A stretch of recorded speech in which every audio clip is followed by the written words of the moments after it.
Arnaud Saint-Martin, donc co-organisateur, et je vais lire un texte de Barbara Stiegler qui devait être là, mais qui n'a pas pu au dernier moment. Ça s'intitule « Le monde de l'université et de la recherche, toujours en retard sur la crise ?» S'il s'en sort un jour, le monde de l'enseignement supérieur et de la recherche, déjà très affaibli par des années de réformes incessantes comparables à celles qui ont désarmé le système hospitalier, se trouvera durablement abîmé par la gestion politique de la crise sanitaire. Il est temps que les étudiants, les enseignants et les chercheurs, mais aussi leurs syndicats, prennent toute la mesure de ce risque et qu'ils cessent de se tromper de cible. Le danger est moins du côté de ceux qui voudraient remettre les universités et les laboratoires au travail, par une allégeance supposée au monde économique, que du côté de l'ensemble des dirigeants et des gestionnaires qui, en combinant fermeture des amphithéâtres ou des établissements, annulation des activités scientifiques et virage numérique pour faire face à la crise, réduisent la communauté universitaire et le monde de la recherche au silence, à l'impuissance et à l'atomisation. Une nouvelle culture, fondée sur le distanciel et la distanciation sociale, est en train de s'installer durablement parmi nous. Elle menace de détruire nos activités, nos missions et nos métiers, et ne fait que remplir un agenda théorisé et établi de longue date. Le vocabulaire des plans de continuité d'activité qui s'est imposé pendant la crise sanitaire et qui a largement contribué à imposer du jour au lendemain le numérique dans nos pratiques, ne vient pas de nulle part. Il traduit l'anglais « Business Continuity Plan » et il provient de l'univers du management et de la gestion des risques. Le Business Continuity Institute, qui vend ses formations un peu partout dans le monde et dont la rhétorique domine désormais nombre de rapports gouvernementaux officiels, annonce clairement le projet. Dans un monde de risques, où les désordres et les catastrophes seraient condamnés, nous dit-on, à se multiplier, il s'agit d'assurer, dès que survient une crise, la continuité des activités, business, mais aussi d'avancer les projets de mutation et de modernisation qui s'imposent à des populations considérées comme en retard sur les enjeux. Au lieu de vivre la crise comme une césure grave, qui devrait logiquement interrompre les affaires courantes et déboucher sur une démarche critique et un questionnement collectif, il s'agit au contraire d'en faire un accélérateur pour les mutations et pour l'innovation. Beaucoup de dirigeants, en France et ailleurs, ont ainsi pu profiter, au moment du confinement, de la sidération des chercheurs et des enseignants, mais aussi des étudiants et de leurs familles, pour leur imposer, sans aucun dialogue social ni aucune concertation démocratique, un basculement massif dans le numérique. En investissant massivement dans les campus connectés et les formations hybrides, en l'occurrence 50 millions d'euros pour les derniers appels à projets investissement d'avenir de l'ANR, présentés par Frédéric Vidal comme seule réponse à la crise sanitaire, 2 millions d'euros pour la seule université de Bordeaux, sommes engagés dans un contexte de pénurie financière de l'ESR et dans le dos des étudiants et des personnels qui étaient en vacances d'été. C'est une parenthèse. Le ministère, donc, et nombre d'établissements affichent clairement la volonté que ces mutations soient irréversibles. Le modèle est ici donné par les sciences de la vie et de la santé qui, depuis de longues années, déjà ont ouvert la voie. Dans les facultés de médecine et dans les IFSI, les anciennes écoles d'infirmières, la transmission des connaissances se fait désormais massivement par des supports audiovisuels et numériques. Contenus en ligne standardisés et capsules vidéo préformatées remplacent progressivement l'activité d'enseignement, livrant les écoles et les universités aux géants du numérique et rendant tendanciellement inutile le recrutement d'enseignants. L'automatisation des activités d'enseignement, par laquelle les enseignants sont en train de creuser eux-mêmes leur propre tombe, favorise du côté des étudiants un rapport appauvri au savoir. Au lieu de leur transmettre des dispositions critiques au questionnement et à la recherche, et au lieu de leur enseigner un rapport émancipé au numérique lui-même, analyse de la structuration du web, initiation au logiciel libre, rôle du numérique dans l'enseignement de la recherche, on les encourage plutôt à s'adapter de manière agile au format imposé par les GAFAM, à encoder des données et à capitaliser des compétences, elles-mêmes sanctionnées par des évaluations automatisées de type questionnaire à choix multiples. À l'université comme dans les écoles, L'acte éducatif perd en outre toute signification sociale et collective pour devenir le parcours compétitif d'un individu et ou de sa famille, encouragé à enrichir son portefeuille de compétences et son capital formation.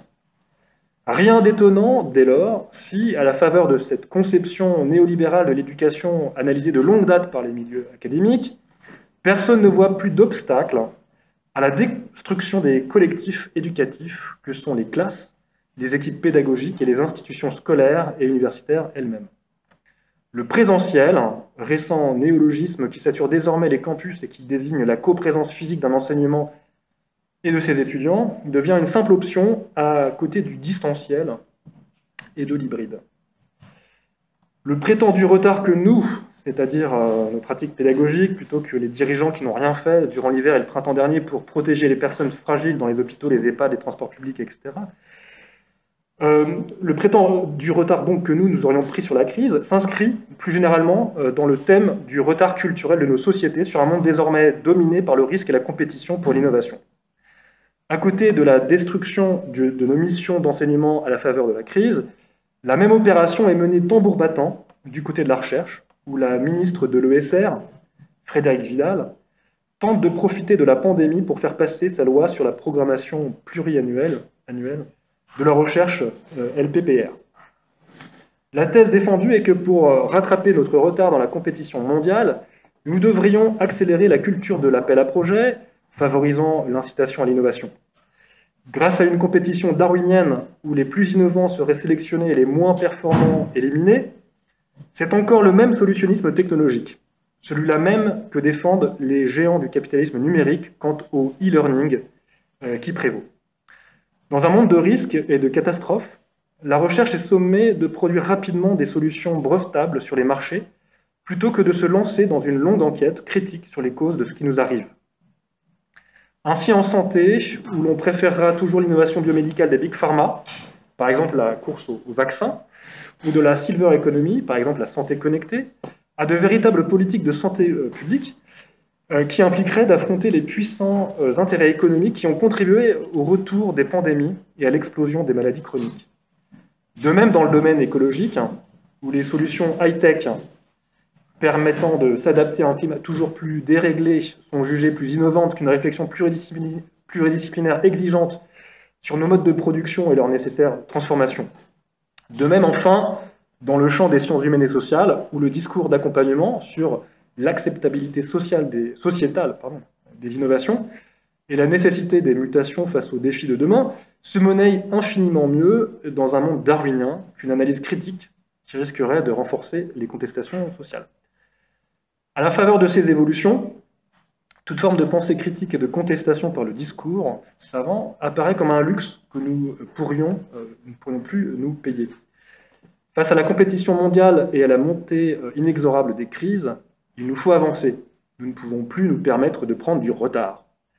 Pas plus que nous ne pouvons nous payer, en temps de pandémie, le risque d'une concertation démocratique avec les citoyens et dans les établissements, avec les étudiants et les personnels. Pour déconstruire cet argument du retard, il faut commencer par comprendre d'où il vient et tenter d'en faire la généalogie. Une des sources les plus puissantes de cette ritournelle doit se chercher dans l'évolutionnisme libéral qui est monté en puissance depuis plus d'un siècle en nous imposant sa vision du sens de l'histoire. Celui d'un monde mondialisé, marqué par l'incertitude, le changement permanent et la compétition pour l'innovation. Ce nouveau libéralisme évolutionniste, synthèse hybride de l'évolutionnisme libéral de Herbert Spencer et du retour en force des États après la crise de 29, s'est notamment déployé aux États-Unis tout au long des années 1930 pour coloniser ensuite les politiques publiques européennes, mais aussi le discours dominant des instances internationales sur la recherche, la santé et l'éducation. Walter Lippmann livre de manière crue les bases théoriques de cette nouvelle vision du monde. Les populations seraient par nature inadaptées et hostiles au changement, et la première tâche des gouvernants serait de lutter contre leur retard culturel en leur imposant de nouvelles politiques publiques de santé et d'éducation. C'est le même discours que l'on entend aujourd'hui, ad nauseam, sur les plateaux de télévision, où l'on enjoint les Français à adopter une nouvelle culture, où chacun se tiendrait, comme en Asie, nous dit-on, à distance les uns des autres, recroquevillé dans sa bulle de contact et strictement concentré sur ses intérêts propres. Cette prétendue nouvelle culture, largement fantasmée, est-elle celle des étudiants de Hong Kong qui aujourd'hui encore et malgré la pandémie risquent leur vie tous les jours pour défendre la démocratie sur la voie publique? Cette nouvelle culture donc érige le risque pandémique en un horizon indépassable auquel nous devrions définitivement nous adapter.